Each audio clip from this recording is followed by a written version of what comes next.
Good morning, good morning. Thank you so much for joining me. This is the podcast, The Endurance of Labor Laws. I'm your lovely host, Lesley Sullivan, and today is episode 198, and we are going to take a look at the Utility Workers Union of America. Kind of short and sweet, but still very interesting. But first of all, let me give a big shout out to my listeners because we do love to see you guys here. Do check out our YouTube channel, subscribe, and hit that lovely notification bell because we love to see you there as well. So a big shout out to California, Oklahoma, New York, Georgia, Florida, Tennessee, Washington, Alberta, Virginia, Massachusetts, Minnesota. I love how Minnesotans, I think that's how you pronounce it. I love how they pronounce their state. It's Minnesota. I love that accent. You guys are awesome. And also a big shout out to Colorado, Wisconsin, Texas, Hawaii, and Pennsylvania. Good to see you, Hawaii. In terms of countries, the United States, Australia, Canada, and the Russian Federation. Good to see all of you. Okay, so let's take a look at the Utility Workers Union of America. So this puppy was founded in 1940. It is headquartered in Washington, D.C. It only has one location, thank goodness, and that is only in the United States in terms of countries. So this is not an international labor union. I'm actually very glad to see that because we don't want other countries to be involved in anything in our workforce, but especially within our utility companies. That would be really scary. I would be very concerned about that. In terms of members, as of 2014, they have about 50,000 members. Their president is James Slevin, however you pronounce his name.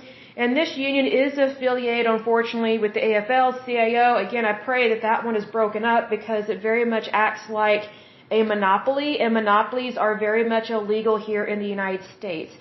And also, if you want to have a prosperous country and have democracy and capitalism, then you need to make monopolies illegal because monopolies are not capitalism.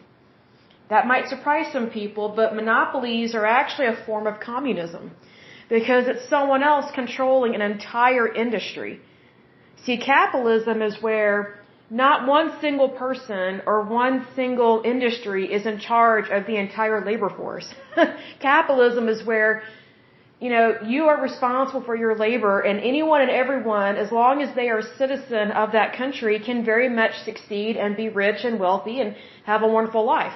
But under monopolies, only the few are very rich. It is the exact same thing in communism. And a lot of people may say, well, wait a second, Lesley, that's not true. Actually, it is. If you look at the history of the Soviet Union, unfortunately, when the wall fell and people started to realize what was going on behind closed doors because the Soviet Union was very much communist, it was a closed society. Basically, you had the higher-ups within the government that were super rich and everybody else was a pauper. Well, that's a monopoly. It's just that under communism, when it's the government misbehaving like that, it just means that your government leaders are rich and everybody is poor. So monopolies can occur whether in the public sector, which would be within your government, or within the private sector, which is within industry, things of that nature.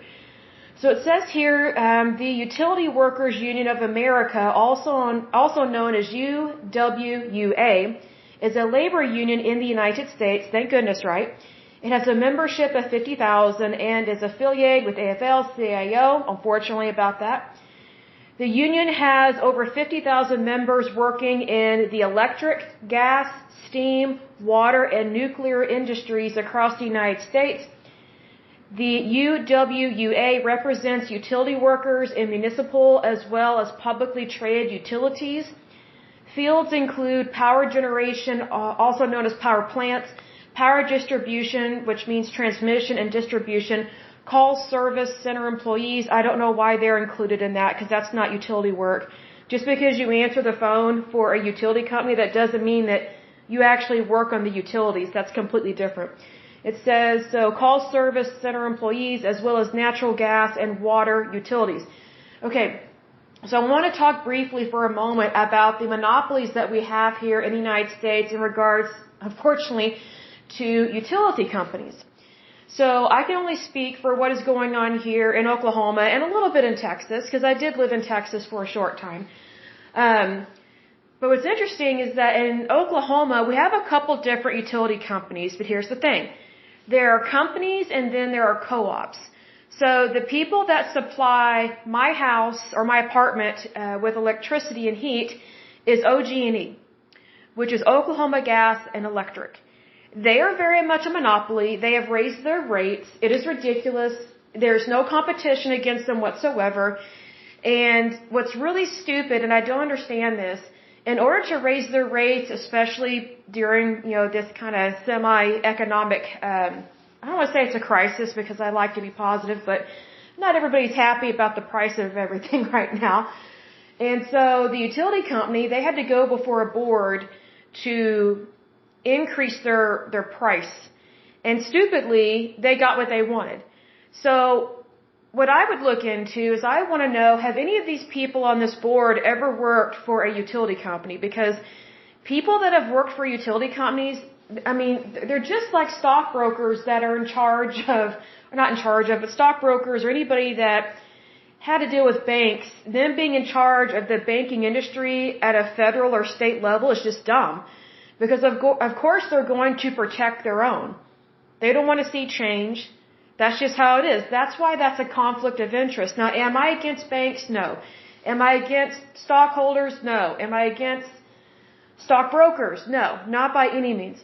I think that those are wonderful occupations. They really are. It's just that whenever you are dealing with the public and you're having to have a board that is supposed to be in charge of oversight, even within our federal government, we have an oversight committee. Well, here's the thing.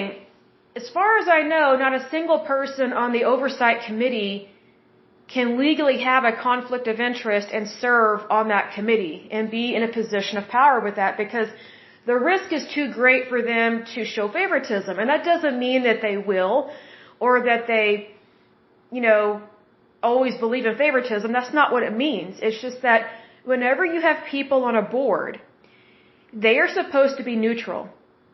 They're not supposed to be for or against. So you need people that, they're not bureaucrats because that would be really bad, but people that believe in, it's not going to be social justice because that tends to go really astray really quick and leads to Marxism, unfortunately. You need people that they're not necessarily indifferent, but they're almost like an arbitrator. Someone that cannot be bought. Their decisions and, what they recommend.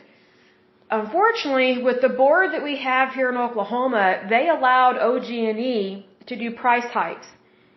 And I don't know a whole lot of people that can afford these kind of price hikes because, here's one of the things that people don't know about with utility companies. And again, I'm speaking from someone that's from Oklahoma.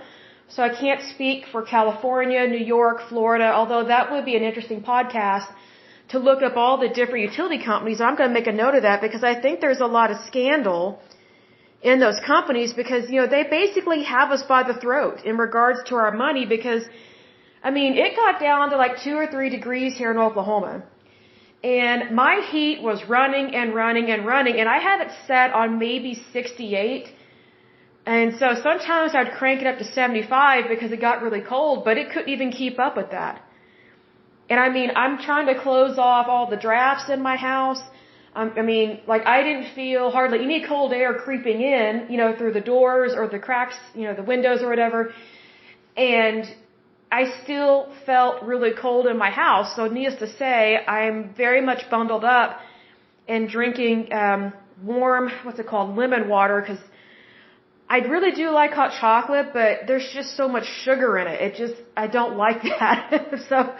And I don't like that fake sugar because I think if you're going to drink something sugary, you need to drink real sugar, not that fake aspartame crap because it's horrible for your health.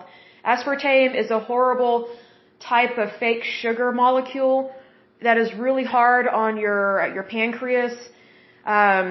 I would say your capillaries, your blood vessels, it just is. Like if you're going to eat sugar, eat real stuff, not this crappy stuff they make in a lab. But anyway, so whenever I'm trying to keep warm in the winter, I'm typically drinking warm lemon water because I'm not a fan of tea anymore. But needless to say, my utility bill, it jumped up well over $100. well over $100. And that is ridiculous for an apartment because I don't even have a super large apartment. And I just thought, what do people with like a 2,000 or 3,000 square foot apartment or home, what are they paying in utilities right now? This is ridiculous. So needless to say, OG&E, they got what they wanted. They were given permission to have a price hike, and then they send us these stupid emails to all the customers, letting us know why they are raising the rates and that it's not for profits. It is for profit. It is totally for profit. And then they used the excuse that the reason why they had to raise rates was because we had an ice storm a couple years ago and they had to buy more equipment. They had to do all this stuff here. And here's the hypocrisy of that. It's their job to handle ice storms. It's their job to be able to handle any type of weather. And, the weather here in Oklahoma, if you want to see climate change, but not the liberal way of it, the weather here, it can get up to 110 sometimes in the summer, and it got down to like 2 or 3 here just recently. Here in Oklahoma, there is no such thing as global warming. If we really had global warming, then we would have palm trees here in the fall and winter, but we do not. So, if anything, people's pipes are busting. And, what's interesting is that I went for a walk where I live, and a city water line busted, and because of the cold weather, and there's just water gushing through the parking lot. I'm like, yeah, global warming my foot. If we really had global warming, especially here in Oklahoma, none of our pipes would burst from freezing. It just wouldn't happen. But anyway, my point is this. So it's nothing new for Oklahoma to have extreme weather, especially in the winter. As I've said in times past, here in the winter months in Oklahoma, we can have blizzards, ice, snow, sometimes hail, which is kind of weird. We can have black ice. It's just ridiculous what we can have. It's actually gotten down into the negative digits before. And so thank goodness we didn't have that. But the cold, the wind chill, sometimes it makes it feel like it's negative, 3 degrees or something. But anyway, so they were blaming an ice storm that happened a couple years ago. I'm like, okay, that's your problem, not our problem. Like, you're supposed to be prepared for this stuff. They already charge us a lot of money for our utilities. It's ridiculous. And I'm like, really, most people do not live in mansions here in Oklahoma. And I'm not saying that other people do in other states. I'm just saying that the average household cannot afford price hikes like this. They just cannot. It's ridiculous. And for an electric company, a utility company, to use the weather that is always extreme here as an excuse to raise our rates, even during inflation, is just ridiculous. And here's another thing. So some of the workers that work for these utility companies obviously are, what's it called? Union workers. I was going to say labor rights people. They don't believe, they believe their rights matter, but ours don't. But anyway, so what I would want to know in regards to this price hike that we've had is whether or not these union workers are getting pay raises, if they're getting better benefits, because this is going to sound harsh, but it is what it is. I don't care to pay for someone's pay increase. I just don't care to pay for that. Not from my utility bill. Here's the thing.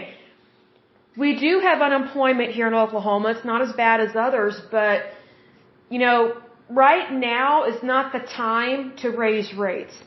Typically, you don't raise the cost of your goods, especially on utilities, something that you have to have. Everybody has to have it. You typically don't raise the rates when people are having a harder time paying their bills. It's smarter and better to do slow increments when the economy is great, because then people are not feeling the squeeze. They don't feel like they're pinching their pennies. Unfortunately, these labor unions and these union workers, they think that, this is the perfect time to raise rates, and it's not. In fact, it's quite horrible, and people have been complaining about it. And so, here's another thing that people don't know about.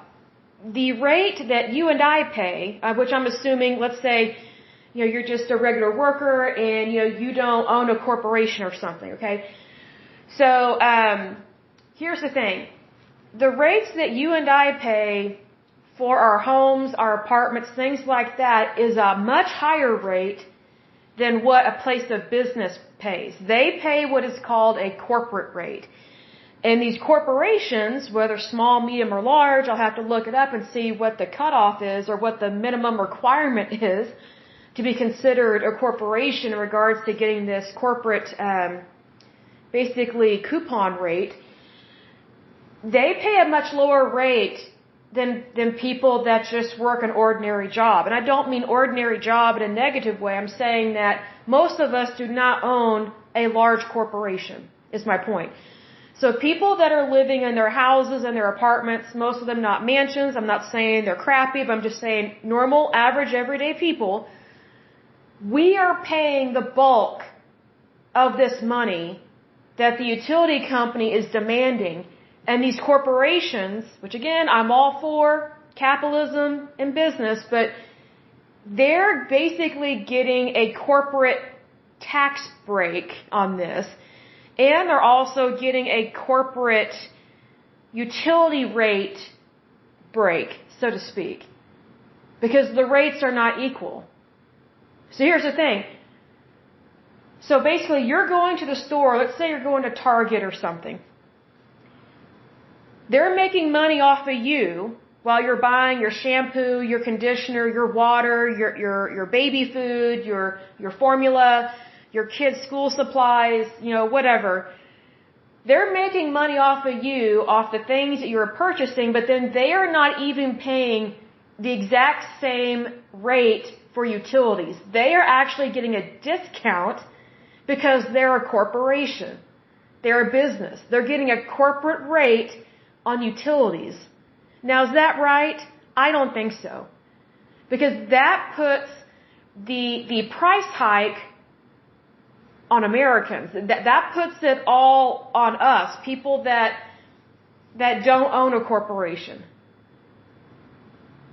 So it's favoritism.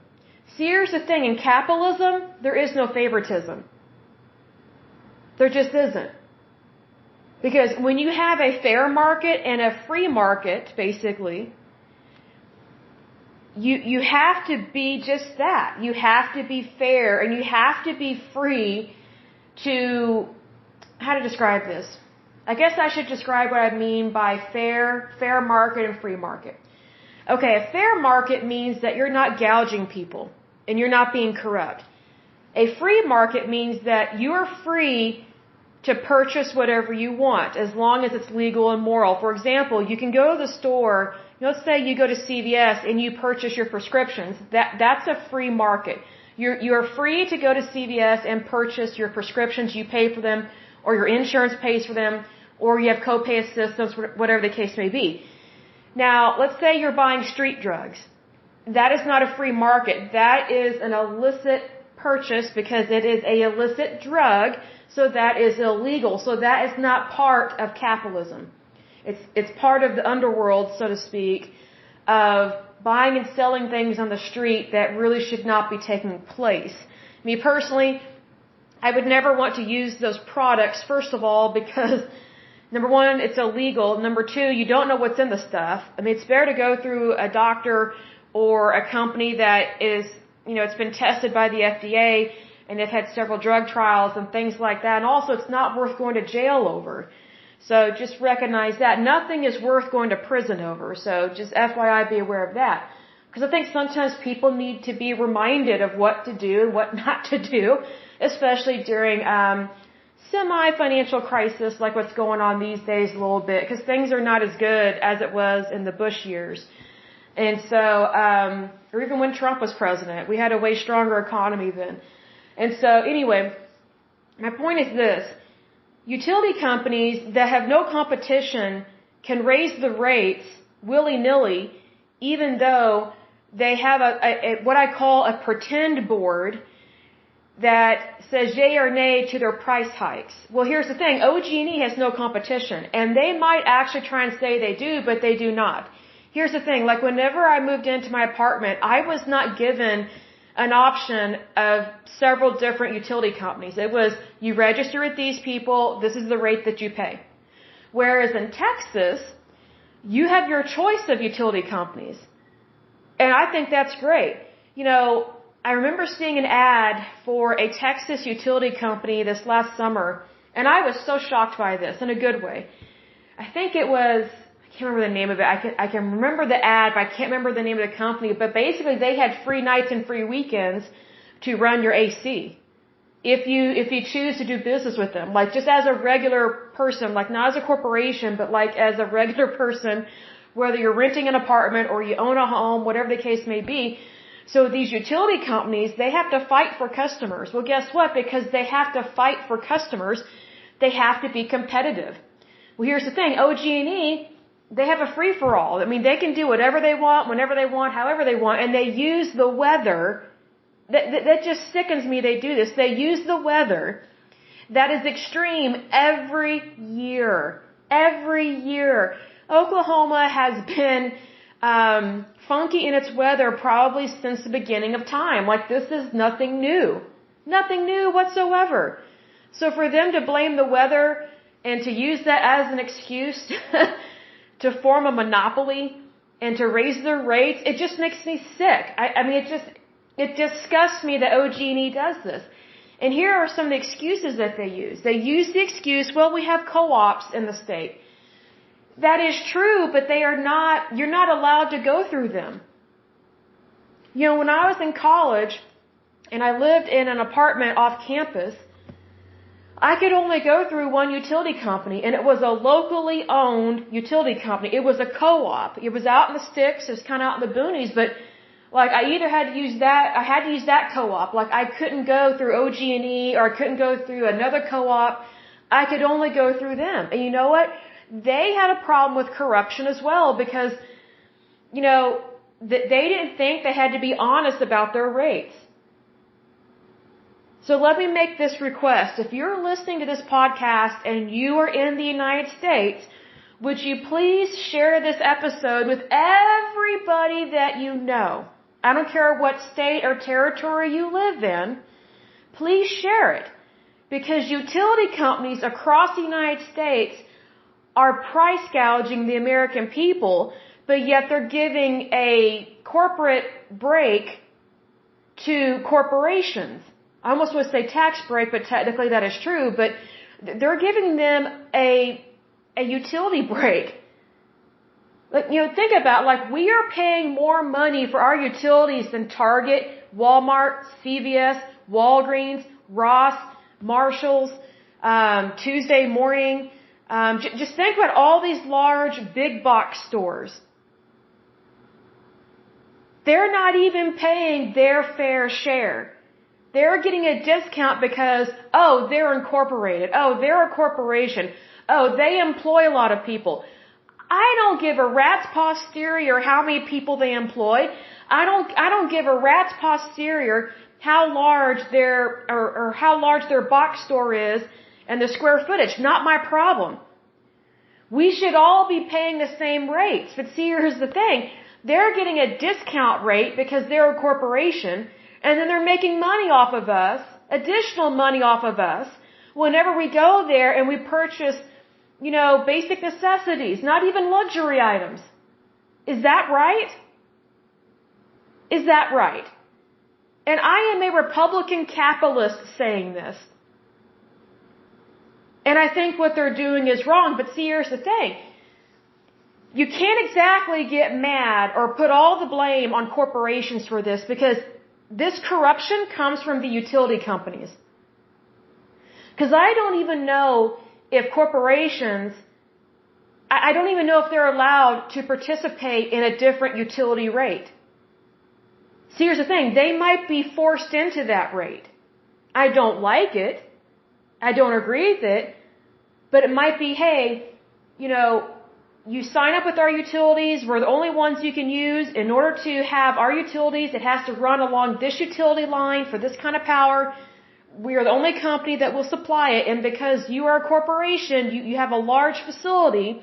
You have like 30,000 square feet. I'm making this up. You have to use the corporate utility rate. You just have to. They might actually be forced into that. Of course, who wouldn't want to have a cheaper rate?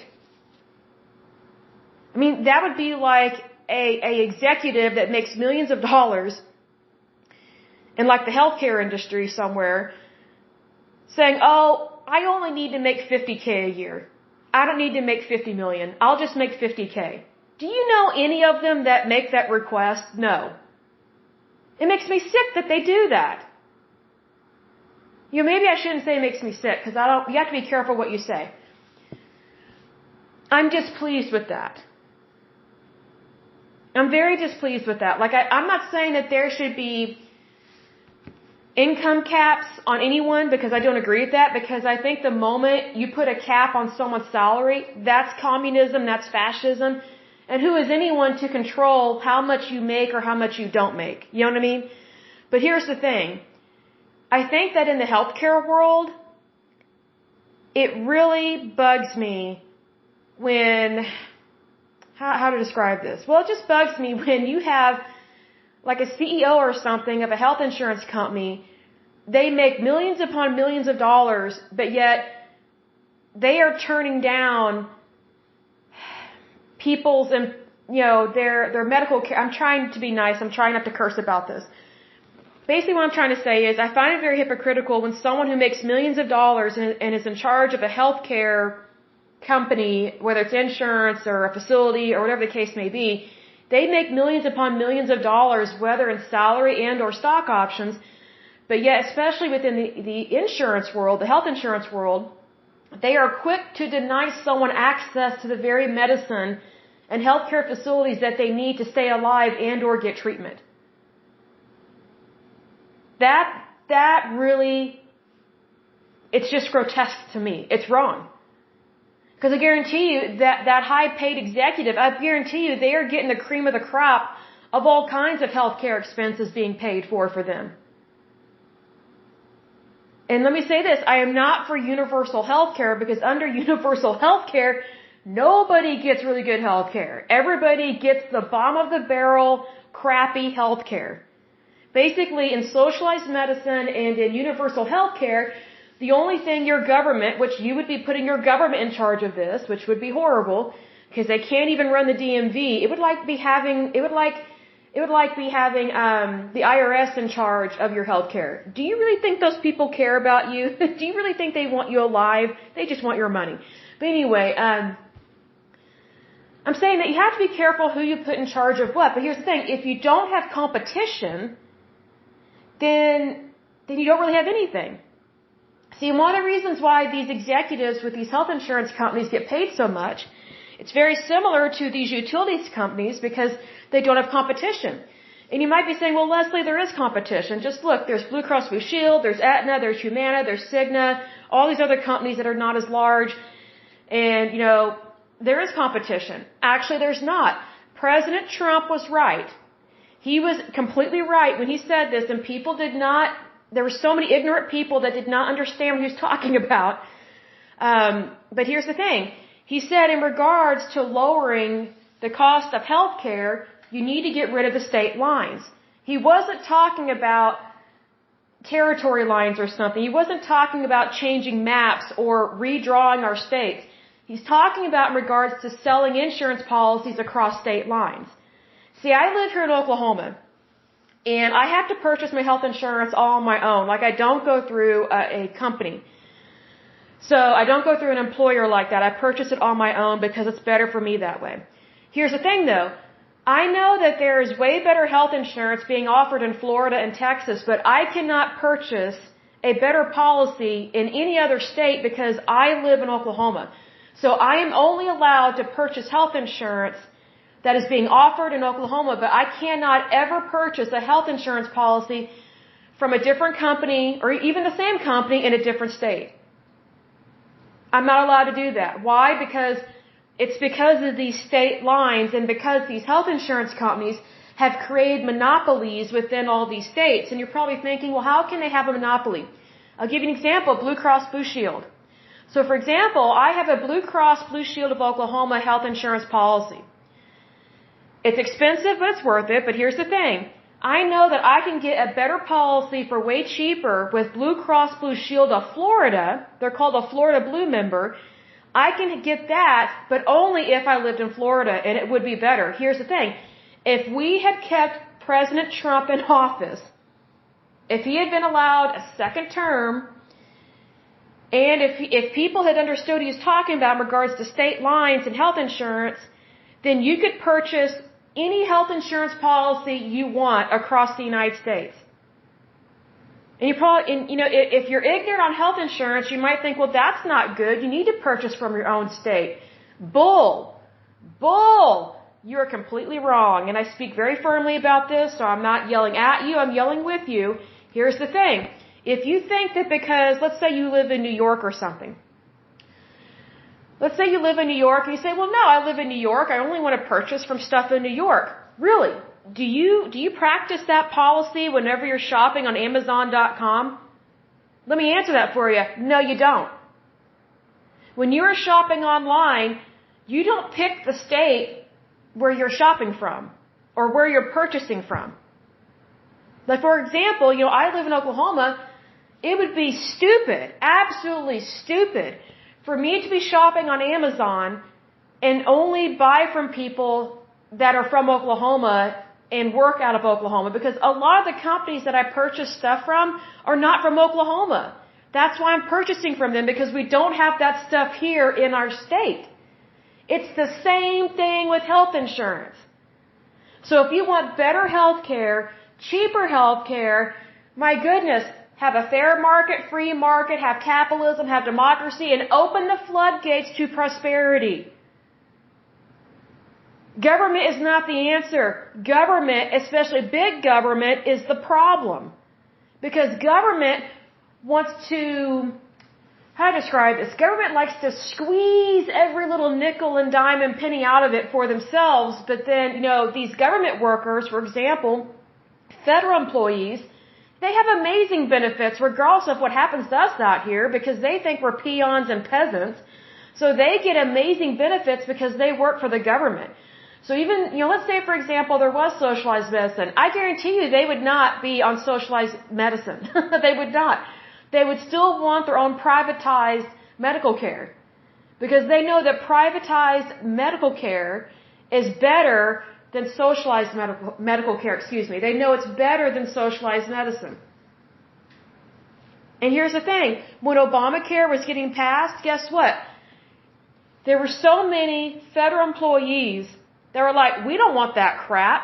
We don't want that garbage. You make a special clause in that Obamacare law for us that we don't have to go on it. Guess what? That's one of the only reasons why Obamacare passed, was because federal employees were not forced onto Obamacare or the market exchange or whatever it's called, the marketplace. It's a stupid name. Here's the thing. It is so hypocritical for them to call it a marketplace or a market exchange, whatever they call it, because it's not really a market. Because at a market, you get to pick and choose what you want to purchase. But under Obamacare, you're forced to purchase health insurance. You shouldn't be forced to purchase health insurance. If anything, that's illegal. Like the federal government, it's against the law for them to force you to purchase a product. Because health insurance is not a right, it's a product. It's a product that was invented in the 20th century. Is it good? Yes. Is it important? Yes. But it's not a right, it's a product. So needless to say, sometimes our Supreme Court justices and our lawmakers make really big decisions that are really wrong. And Obamacare was illegal, was unlawful, and it still is. See, because there's a thing. What people don't realize is that before Obamacare took effect, you could purchase health care any time of the year, whether it was through your employer or on your own, whatever the case may be, or you just had none at all. It was up to you. But once Obamacare passed, now there's only a certain window that you can purchase health insurance. And then if you miss that window, you have to have some type of life-changing event in order to qualify to be given permission, by the federal government to purchase health insurance for you. Not for them, but for you. So basically a life-changing event is you losing a job, getting a job, having a baby, adopting a kid or something. I don't know. There's only a handful. Well, I mean, that's ridiculous. Like, who's the federal government to decide when and how and where you purchase your health insurance? That's like the government deciding when, how, and what kind of car you purchase. Technically, that's already kind of happening in California with their stupid, crazy laws. No offense, my California listeners, but you know it's true. You know it's true. And I'm all for environmentalism, but the moment you start punishing people and making it ridiculously expensive to live out there, and you make up all these stupid laws that don't make sense, and it's just a punishment to just be alive, my goodness, like, you've totally missed the mark. Did you know that way back in the day, California used to be cheap to live? Like, it used to be affordable to live out there. It used to be reasonable. And look at what's happened. It's one of the most expensive places to live. It's one of the most overregulated places. And it's one of the stupidest places. And I don't mean necessarily the people, I mean your lawmakers. I mean these people that you put in charge of your state. Like, there's a guy that I met where I live, and he used to live in California, and we were talking about utilities, and this is before stupid OG&E raised their rates or whatever. And, you know, California used to have a lot of nuclear power plants. And I was like, well, it must be cheaper to live out in California in regards to, like, you know, utilities, because they have nuclear power plants. He goes, not anymore. And he just laughed. He just laughed. And I said, what do you mean not anymore? He goes, it's crazy out there. He goes, they've been doing everything they can to shut them down. I'm like, what morons? So he goes, yeah, I know, exactly. Like, nuclear energy is way cheaper than what these utilities companies are doing. And so what California has done is they've demonized nuclear power plants, which we do need. They've demonized them. They've done everything they can to try and shut all of them down. Well, guess who loves that? The utility companies. Because now people are forced to get their utilities through companies that have a monopoly, because now the competition has been squashed and has been gotten rid of because of so-called environmentalism. What a crock. And I'm not saying that there are not risks with nuclear energy, but I mean, if you do it right, and we know a lot about it these days, then you're going to be fine. You know, there are problems even with just regular utilities, like even with just electricity or gas or whatever, or steam, or, you know, dams or whatever. Like, something can happen even in the safest of places. And I'm not trying to be a predictor of gloom and doom. I don't believe in gloom and doom. I'm just saying that, you know, you should never hinder yourself. See, here's the thing. The state of California, in regards to how much they hate, I would say, inventions and moving forward into the future, it's really interesting that they are against anything new, but yet their labor unions there are very much in control of so many things. And here's the thing. Labor unions do not invent anything. It's the private sector that invents things. So what happens is the private sector comes out with something new and improved, it's great, and then the environmentalists say, no, it's terrible. And it's like, actually it's not. Is it perfect? No, like nothing on this earth is perfect. Even a cow pasture is not perfect. If you walk out there, you might step in something, like get over it, like these things happen, this is life, this is nature, suck it up, you know, grow up, you know, be an adult. But see, here's the thing, California, they very much act like a labor union, and they raise the rate so high, and then claim they care about workers' rights, and they do not.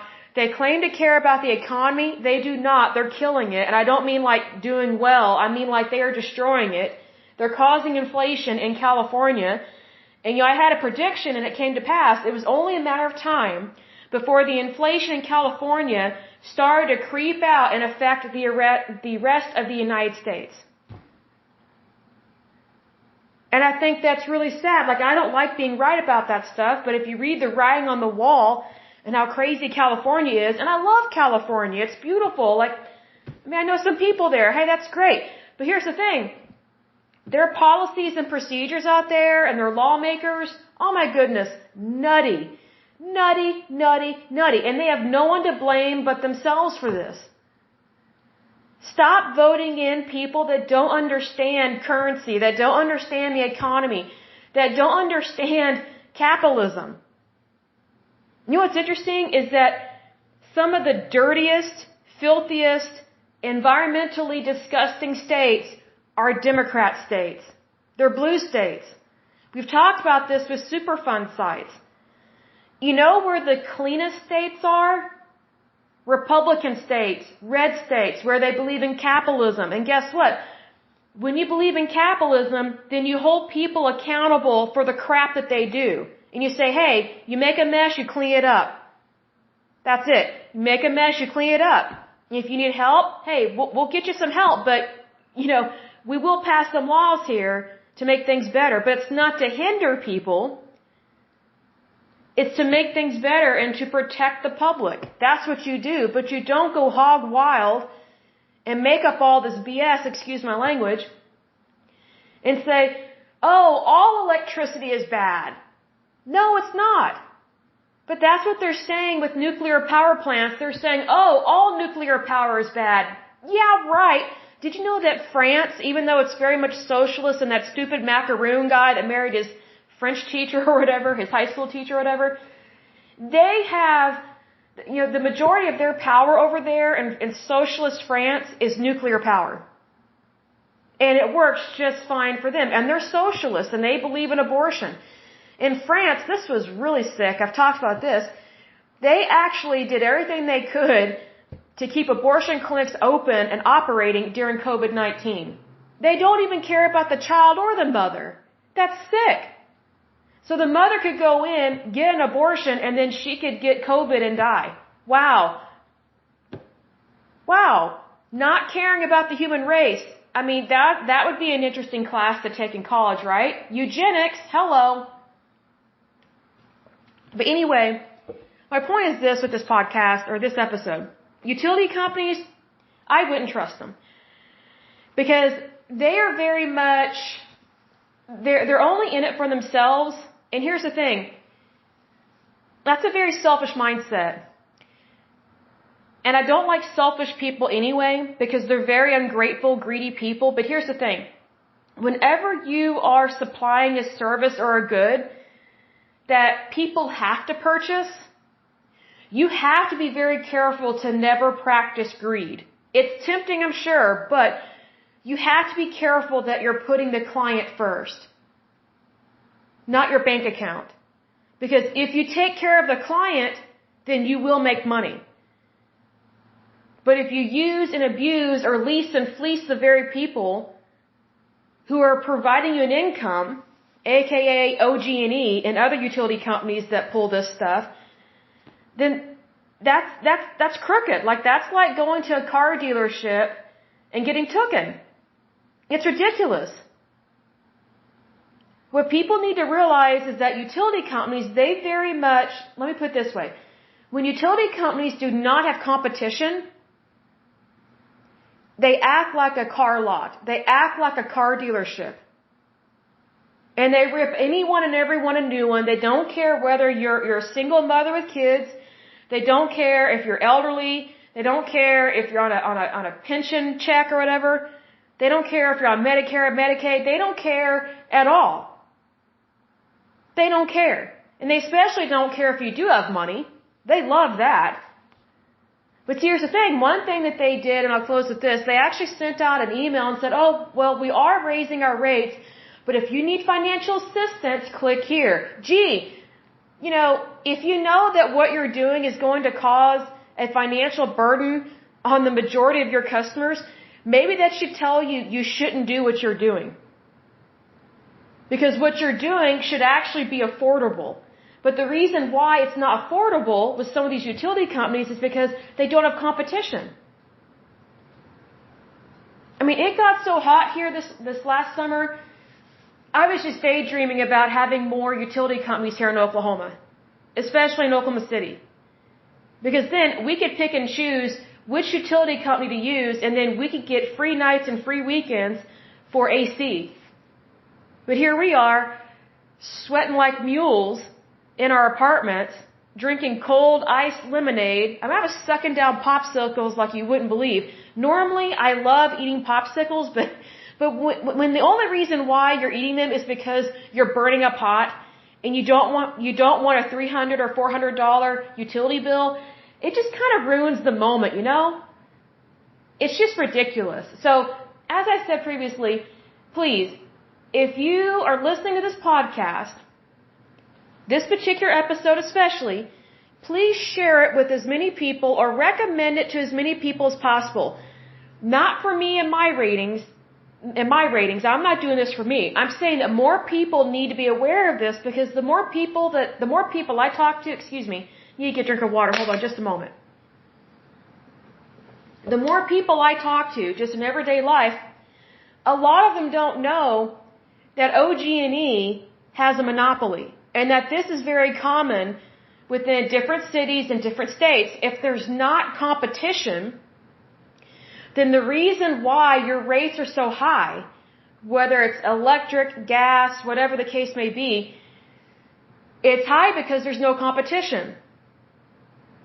It would be like if Walmart or Target didn't have competition. Let's say we only had Target. I'll pick on Target. Nothing against Target, but I'll just pick on them for this example. Let's say we had no other grocery stores in the United States. All we had were Targets. Do you really think they wouldn't price gouge America? They totally would. Why? Because it would be the only grocery store in the United States and they would know that they have us by the throat financially and that they have the goods that we need. Well, that is exactly what is happening with these utility companies. People, please wake up. I'm not trying to be stern. I'm not being hateful. I know that because I'm not a hateful person, but here's the thing. Please be educated. Please be knowledgeable. Please wake up to this. And also, please pray about it. I don't care if you're Christian or not. Please pray to the God of Abraham and ask him to give us more utility companies because we need more competition because the power is with the people, not with these little monopoly companies that pat themselves on the back and say, oh, we had a tough winter last year because of ice. Gee, ice is nothing new. Literally, on the planet, it's nothing new. It's nothing new to Oklahoma. So could you please stop playing your violin, utility companies, and stop using the weather as an excuse just to lease and fleece us? You know, your customers that are not corporations because we don't get that corporate rate. And again, I'm not against corporations because, like I said, I don't know if they are forced into that rate. I can't imagine why they would request to pay more, you know, because they want to pretend like they're an equal employment opportunity place to work. Here's the thing. I find it very hypocritical, and I'll close with this. I find it very hypocritical when these corporations that are super large and they claim to have an inclusive policy. Oh, we're inclusive here. Yeah, right. That's a total lie. Because they pick on Christians and they pick on conservatives. It's ridiculous. So that's not being inclusive. That's actually being unprofessional, unethical, and it's actually a form of harassment. So here's the thing. I find it very hypocritical for these large corporations to claim that they have an inclusiveness policy within their HR manual or whatever, but yet they are participating in the corporate utility rate that is cheaper and significantly cheaper than what you and I pay. Well, gee, if these corporations, you know, they're so large and make so much money and they claim to have it tough, if they really want to be inclusive with the rest of the United States, then why don't they pay the same utility bills that we pay? Why don't they pay the same rates that we pay? Wouldn't that be inclusive? You know, hashtag, we're in this together. BS, excuse my language. We have never been in this together. It's a lie. You know what? Whenever they had that we're in this together, you know, stupid hashtag thing during COVID-19, I'm like, oh, that irritates me. Really? Like, it took a pandemic for people to say, hey, we should really care about each other. Like, you gotta be kidding me. And here's the thing. You know, whenever the restrictions were lifted in regards to COVID-19, or at least when the majority of them were lifted, it's like people came out of their barricades just mean and hateful. I'm like, oh my gosh, you only had to spend a couple months in your house and you could step outside in the sunlight whenever you wanted. Like you were not in jail, you were not in prison. And even some of the people in jail and in prisons, they got to go home. And some of them are still not being locked back up. So we have criminal offenders out there that have been sentenced. They were in jail. And because of COVID-19, they were released into society. Oh my gosh. Is this the wild, wild west? Like what is going on in the United States? And then we've got millions of people here illegally. We've got millions of people trying to get in here illegally on our southern border. I'm like, what is this administration doing? It's insane. And then these utility companies have the nerve to raise their rates. Oh my gosh, like, are you kidding me? Have they not seen the price of bacon, milk, eggs, bread? Even I have started cooking more at home. It's just like, you have got to be kidding me. And you know what sucks? It kind of feels like a catch-22. And I have to laugh about this because it makes no sense of getting angry. I mean, you might as well just read a Garfield comic strip or something and chill out. But here's the thing, like, there was one point in time I was cooking so much at home because the food got so high, or the prices at restaurants got so high. I was like, well, maybe it's cheaper to cook at home. Well, I was cooking more and more at home. Well, get this, OG&E raised their rates. So not only am I paying a lot for food from the grocery store, but now because I'm cooking more at home, now I'm paying an even higher utility bill. So is it actually, equaling out? Or am I actually saving any money? Sometimes it is cheaper for me to go to McDonald's or go to Taco Bell because to heat up that oven or to run my microwave all the time or even my dishwasher. And you're probably thinking, well, Lesley, hold on there.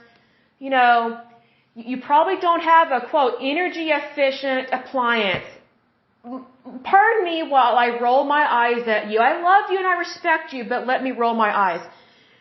The machines I have are supposedly, or the machines or appliances that I have are supposedly energy efficient. They are not. They are absolute garbage and crap.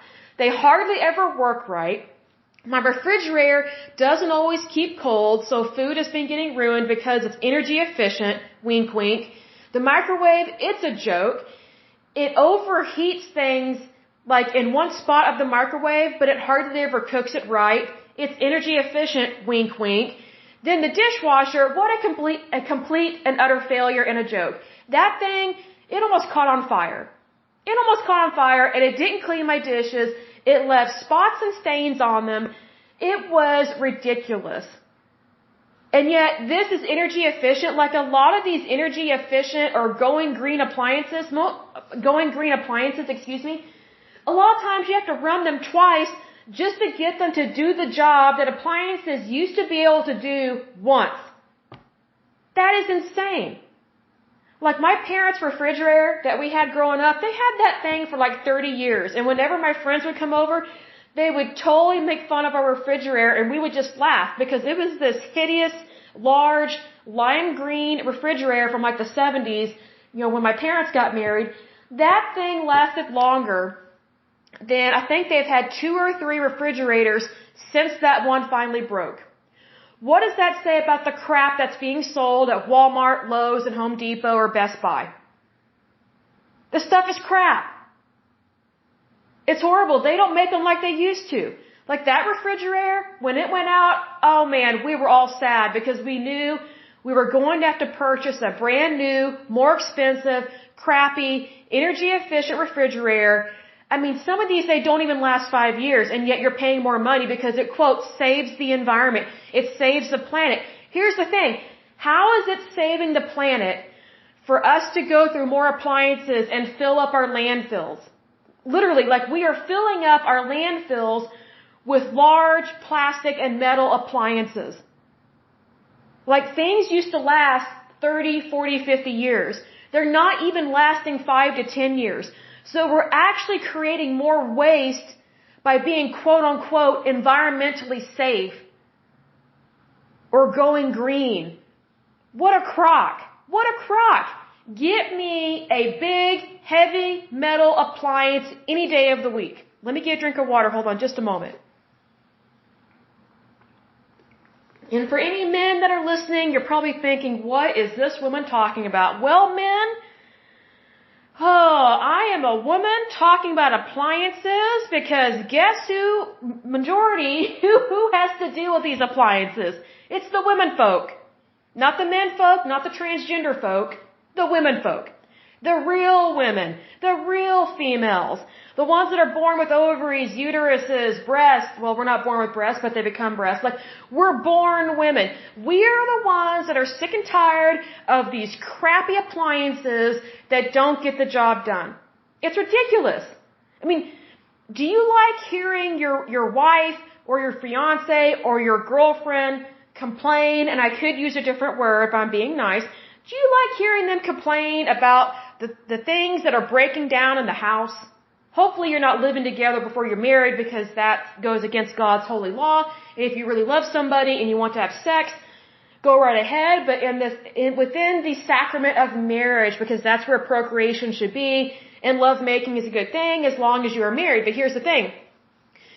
Women get irritated about serious things. Although men think, she's just ranting or she's just mad about something simple. No, it's not. When your refrigerator stops working and you lose all that meat, that's expensive. Like, have you seen how much bacon is? Sausage, beef. I don't know about, like pork chops or anything, but oh my goodness, the price of meat, you lose all that? Like, that is ridiculous. Ridiculous. And yet you go to Lowe's, Home Depot. Oh, well, don't you want to be a good citizen and protect the environment? Yes, I do. Give me the biggest, largest, heavy metal appliance you have, and it better last 30, 40, 50, 60 years. I'm 38, so that machine better last till I'm 98, and I better be able to pass it down to my children. That's how I shop. I'm sick of this crap they're selling. And here's another thing. Do you have any idea how frustrating it is to try and get people to haul off your stuff without complaining about it? It's ridiculous. Like these movers, they complain. I'm like, look, if you don't like moving stuff, gee, here's an idea. Get a desk job. I'm not responsible for your back. Fix your own back. Like, this is ridiculous. We all have had to move heavy stuff. Like one time I had to have stuff moved. These movers complained. Oh, they griped. I'm just like, here I am paying a lot of money for these movers, and they have the nerve to complain to me and not really do a good job.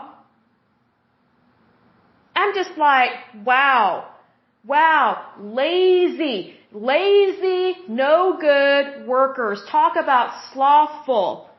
Just slothful, just like, and these were men. These were grown men wanting to collect a paycheck but not do the job. Gee, are you socialist? Are you like Greece? Are you like Spain? Are you like Portugal? Gee, give me the money, but I have to lift a finger? Oh, how dare you think I should have to do work? Really? Well, how dare you act like a thief? I can't stand thievery. It just irritates me. I'm just like, how can people put up with this? What's interesting is that even atheists can't stand thieves. And atheists don't believe in God. It's like, wow. So, what I find interesting is whenever people find out, or they obviously see that I'm a Christian and, born again believer, and I wear the Star of David because I practice Messianic Judaism, which is a form of Christianity. And you'd be surprised how many people try and pull a fast one on Christians and on Messianic Jews. I'm like, whoa, pump the brake on that. You gotta be kidding me.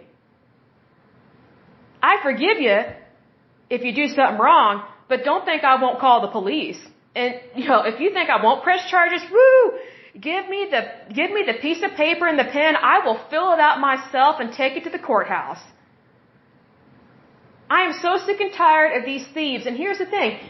Thievery is very much rampant within utility companies. You're probably thinking, where is this chick going with this? Where is this chickadee going with this? Because it sounds like she's really pissed off about appliances. Yes, that's true, but here's the thing. Thievery is rampant within our utility companies as well. And guess what? These so-called going green appliances, they just suck you dry of your utility bill. They raise the rate. Because I noticed immediately when I started using my dishwasher, my utility bill skyrocketed. And it's supposed to be a going green dishwasher. Bull! You know what's going green? Doing dishes by hand. Which is typically what I do. But I got in trouble for not running my dishwasher where I live because I guess I did not know this. Even if you do your dishes by hand, which is my preferable way,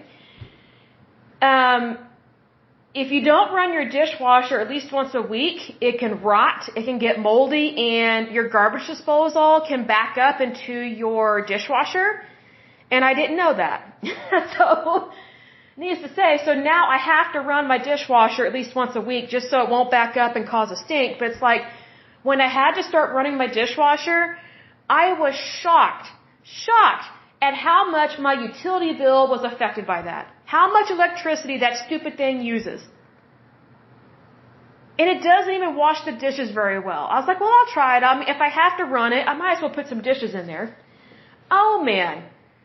Stained them, didn't really clean them. I changed soaps. I mean, one time the thing overheated and was melting a piece of plastic, and I thought, oh, well, that's probably going to cost me an extra $50 because it melted something. Thanks a lot. It's ridiculous. So, my point is this. You know, here we have labor unions that claim about the worker, but they don't care about the people. Because I can speak from experience, because I've had to shop for appliances and you know, I've had to deal with these utility bills and, you know, them averaging bills. I've had to deal with that. That's corruption. That's illegal. They're not supposed to average your bills with other people. You know, what other people use, you know, you are not responsible for on your utility bills. That's corruption. That's the utility company trying to collect more off of people they don't use as much. So, very much corruption there. I just can't stand greed. I hate it. I can't stand it. But anyway, here's the thing. Like I was saying, these labor unions, they claim to care about the worker, but they don't care about people. Because if they did, they would not have these monopolies, within these different types of work within the private sector, and in this case, within the public sector as well. Because some of these are utility companies that run through the city, so these are public city workers. And I tell you what, these people that work for the city, I've lived in a lot of different places. And whenever I meet someone that works for the city, I mean, just the arrogance. They know they get really good benefits, and we're paying those benefits. Like whenever we pay our utility bills, we're paying for their cushy benefits that we don't get at our own job. It's ridiculous. And here's another thing. Their benefits and their jobs, if they are in a labor union, are protected. Which is why they give themselves permission to price gouge us. That's the problem. So here's the thing. This type of labor union is a pretty big issue because they are affecting our utility rates. Even during inflation, even when our economy is not the best, and I hope and pray, and I know it will get better, not thanks to the Democrats or the progressives or the liberals, because they obviously have never taken an accounting class. I don't think they've ever balanced a checkbook. I don't even know if they look at their own bank account. I really don't. They just love to spend other people's money. Well, that must be a nice hobby, you know, but here's the thing. Having an expensive hobby is something that you are supposed to be able to afford. Meaning you shouldn't be using someone else's money. But Democrats, liberals, and progressives, they look at other people's money and think, oh, how can I spend this? It's not yours. It's not yours. It belongs to the person that earned it, except for the taxes that they're paying, which they're tax dollars. They still belong to the American people. Because the power is with the people. Always has been, always will be. I hope and pray more people wake up to that. And you need to be careful who you elect into these different offices. And also, you need to look into your utility company. And you need to find out, hey, are there any other utility companies in your area? Because if there are, man, shop around. Get one of them on the phone and say, hey, well, they're offering me this rate. What rate can you get me? Bargain shop. That's what it's for. Why pay more than you have to? I mean, these people are leasing and fleecing the American people. And again, I'm a capitalistic Republican saying this. I believe in capitalism. But what they're doing is not capitalism. It's technically a form of Marxism. It's technically a form of communism as well. Because it's someone else controlling what you pay. Under capitalism and democracy and freedom, we the people decide that. With our fair market, our free market, our capitalism, our democracy, and the private sector. And plus, you have that right from a consumer point of view, because it's the consumer that decides these things. Like, you are deciding, do I want to buy meat from here, or do I want to buy it over here? Which is cheaper? Which is better? These decisions, these are made by people. Not conglomerates, not monopolies, not bureaucrats. There's a reason why within every single one of my podcasts, in the description, I say knowledge is power. There is a reason why I say that with every single one. Number one, it's because it's true. And number two, if you don't have the knowledge that you need to succeed, you are powerless to help yourself or to make positive change. And I don't mean positive change like stupid Obama, because he was an idiot and a moron, and the only kind of change he made was negative in the United States. I mean, he was an idiot, but that's what you get whenever you elect a socialist lawyer to be your president for 2 terms. It's ridiculous. But here's the thing. For the longest time, I didn't know that down in Texas, especially in the Dallas-Fort Worth area, they have multiple utility companies that they can shop around with. And I'm like, they can do that? I didn't know that for the longest time. I felt so ignorant. Why? Because I was. See, ignorance is not always bliss. So please, if you have had your head in the sand for any amount of time, you need to stop living with ostrich syndrome. Get your head out of the sand, pay attention, and let people know about this. Let them know that, hey, you don't like what your utility company is doing, and call them out on it. And say, hey, well, you're raising our rates. Does that mean you're going to declare a huge profit at the end of the year? Because I want to see the audit. I want to see the review. I want to see your books. And guess what? As a client and as a customer of a utility company, you have every right to read that report. Why? Because you're doing business with them. Especially if you're forced to do business with them. See, here's the thing. They have to report their earnings and their profits. It's basically like on their tax returns. So you have every right to be aware of that. Prediction, before I close out this episode. Prediction. Every single utility company that is a monopoly and does not have competition whatsoever, I guarantee you they will have raised their rates and they will have a tremendous profit going forward, while the rest of us suffer at the hands of their utility hikes. I guarantee it. Mind you, I'm all for people making money and making a profit, but there's a difference between making money the right way and leasing and fleecing people, meaning they are forced to pay whatever comes out of your mouth in terms of price point. There's no bargaining. Well, if there's no bargaining, of course the person that has the goods that you need and you have to have, of course they're going to make up some ridiculous price. See, this is why we're supposed to have neutral people on these boards that decide whether or not a utility company that has a monopoly should be allowed to have a price hike or not. We need to be careful about these things.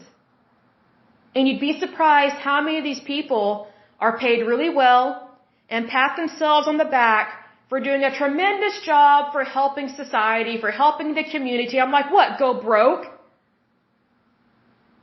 Not have an extra warm house to keep their kids warm? Not have a refrigerator running correctly?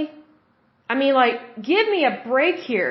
You know, elitism, folks, is not just at these liberal universities. This elitism, like this awful mindset that I personally think is from the pit of hell, this elitism is rampant amongst these utility companies that don't have any competition.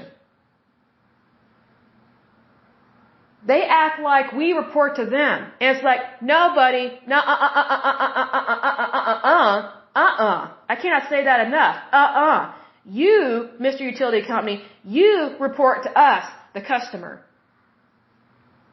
And if we don't like what you're doing, we will report you. Worst case scenario, we'll sue you. See, here's the thing. What you may not realize, folks, and I didn't know this for a long time, and I wish I'd known sooner. Whenever you have corporations like this, and a lot of these utility companies are considered corporations, a lot of them are, you not only can you report them to your state agency, I can't remember the name of it, of the one that you would report to, but there's one that kind of oversees utility companies within your state. But even better, you can report them to the FTC, Federal Trade Commission. And they can have a federal investigation into your lovely utility company that is price gouging you, especially in a turbulent time. See, here's the thing. You have the FTC, which is the Federal Trade Commission, and then you have the SEC, which is the Securities Exchange Commission. You'd be surprised how many federal agencies are supposed to prevent monopolies, but they do not. But here's the thing. Sometimes these government agencies, sometimes they literally don't know. Like, you know, why would the federal government be aware of OG&E pulling a fast one? I mean, we're in Oklahoma. I'm not putting down Oklahoma or myself. I'm not putting my state down, not by any means. But here's the thing. I know pretty much what the elitists and what the coast states and people tend to think about Oklahoma. They think we're country hicks, we're country bumpkins. We live in Tornado Alley, so therefore we must all live in teepees, and we have horse and buggies, and we're hicks, and we hardly have any teeth. And they just don't have a very positive opinion of people that live in the Bible Belt states. Sometimes I understand why they think this way. Whenever I see some of our people on the news, and it doesn't always look that great, I'm like, wow, that did not represent Oklahoma very well. But here's the thing. Regardless of what people think about an area, they still need to care and correct the corruption that is happening here. See, sometimes corruption, I've noticed this, sometimes corruption, it doesn't always go through Los Angeles or New York City. Sometimes it comes through the back door. It comes through places where people would never look. And unfortunately, Oklahoma, parts of Texas and Kansas, and I would say maybe Arkansas and Mississippi, sometimes we have problems with this. I've met some really crooked people over the years that have moved here to Oklahoma from other places because they knew that if they lived in more popular places, they would be more heavily regulated. So then they move here and they try and pull their shenanigans here. And it's like, whoa, we're not country bumpkins, but we're not going to be your pumpkin either. So just FYI, if you're planning on moving to Oklahoma and pulling a fast one, good luck with that. Good luck with that. It just surprises me when people come here and try and pull stuff. So, I guess my point is this.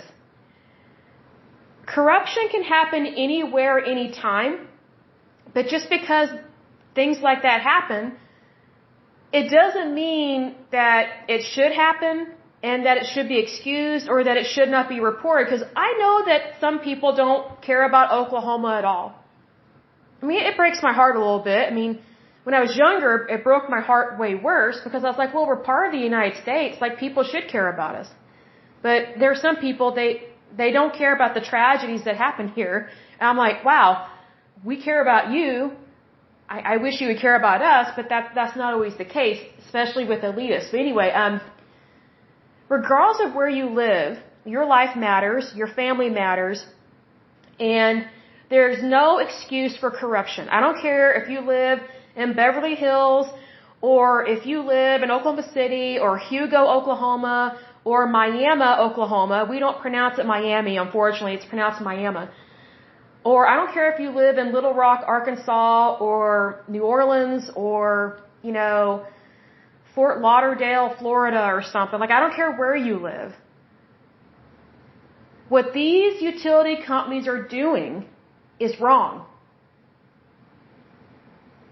It's wrong because it's unethical, it's illegal, and it's immoral.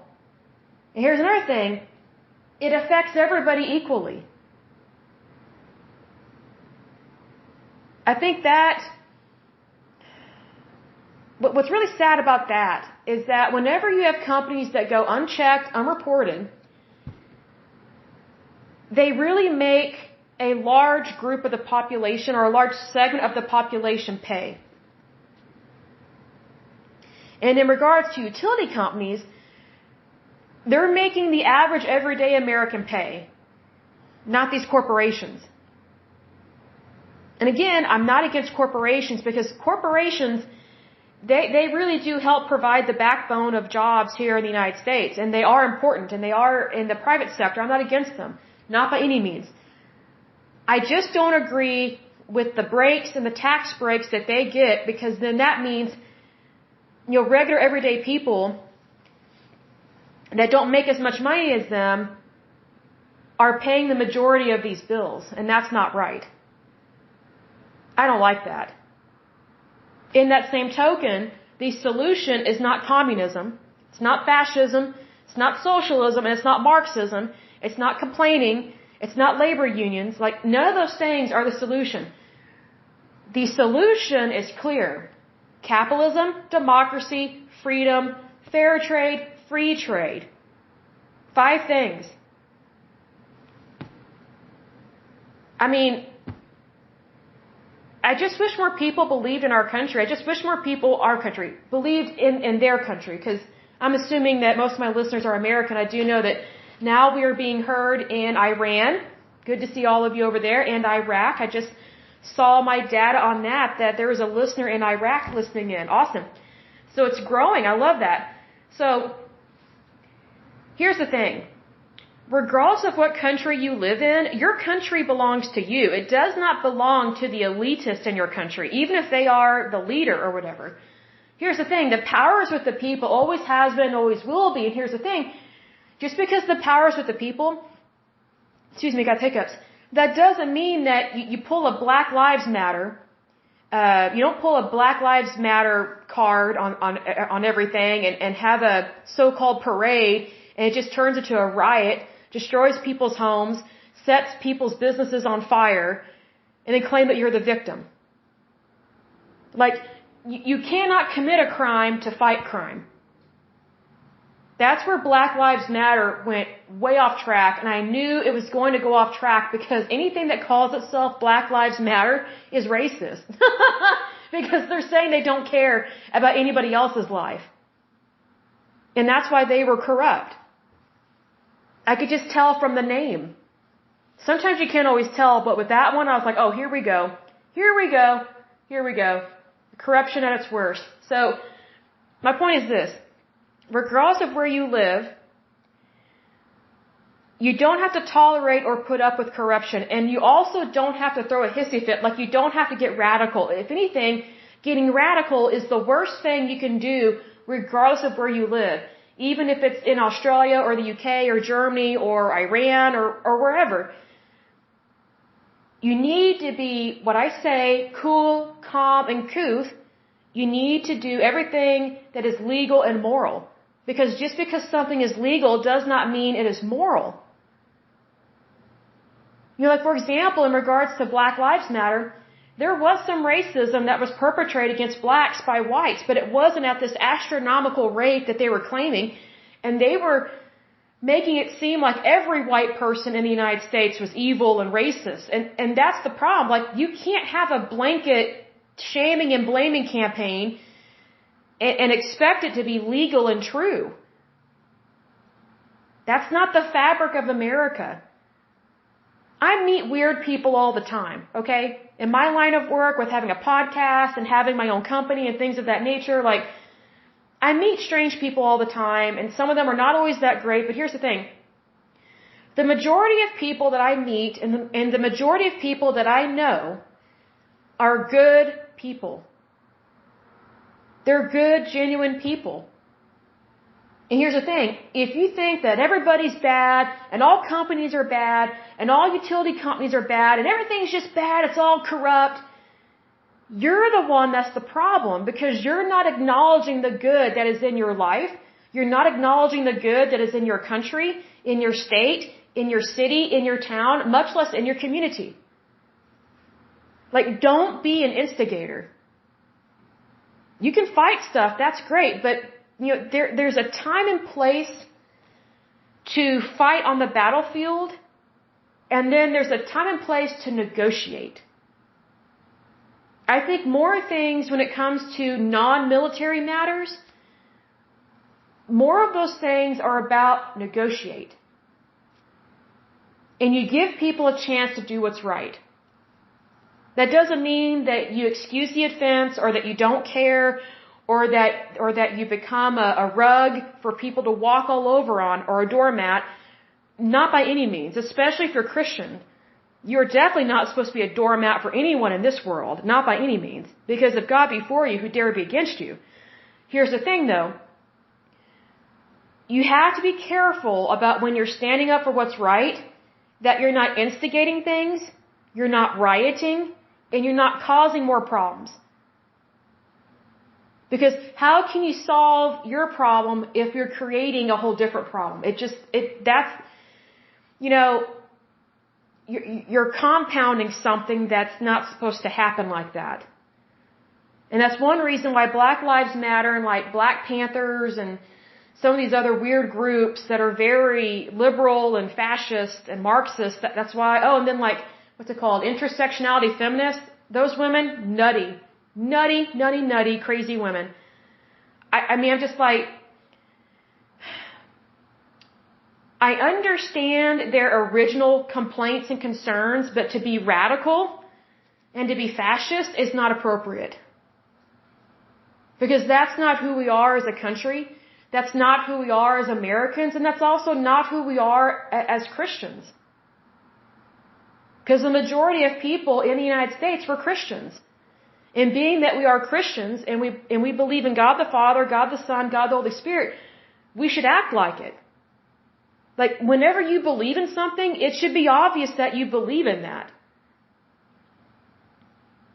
Like, one thing that kind of took me aback, and I'll close with this, second time I'm trying to close with this, what really took me aback with Black Lives Matter and some of these other tyrannical groups that kind of branched off from that was some of these people were claiming to be Christian. Some of them could care less about their faith, but there were some that were claiming to be Christian, but yet they were misbehaving. And it's like, okay, please do not wear the cross of Christ when you are being a radical like that. When you're being tyrannical and you're being unrealistic and you're technically going against God's law.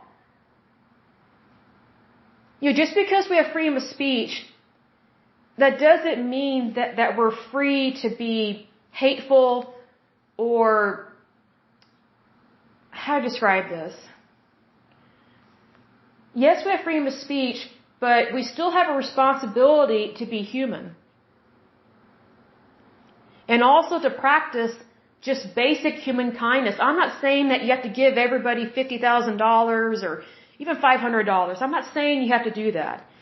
I'm saying that we need to get back to the basics of being human and have basic human kindness. Because I've noticed bad behavior. And it's like, you know what? If these utility companies really valued their customers, they would never lease and fleece them.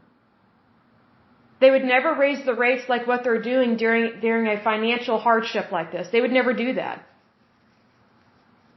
But unfortunately, they have problems with greed, just like these labor unions, just like these trade unions. And they think they're justified in wanting more money. And yet they see the pain and suffering of everybody else, especially those that don't work for or work within a labor union or have a labor union job. But yet they think that because they are in a trade union or a labor union, their labor is more important than everybody else's, so they think they're justified in getting more money when we can't afford to pay them more money like that. But they get more money, sometimes unlawfully, through these contracts. And it's just like, here's the thing. The power is with the people, always has been, always will be, right? Well, being that we know that is true, we should never incentivize or authorize labor unions or trade unions to pull a fast one on contracts, especially within the private sector and within utility companies. Because again, some of these utility companies are public utility companies, meaning your city operates it.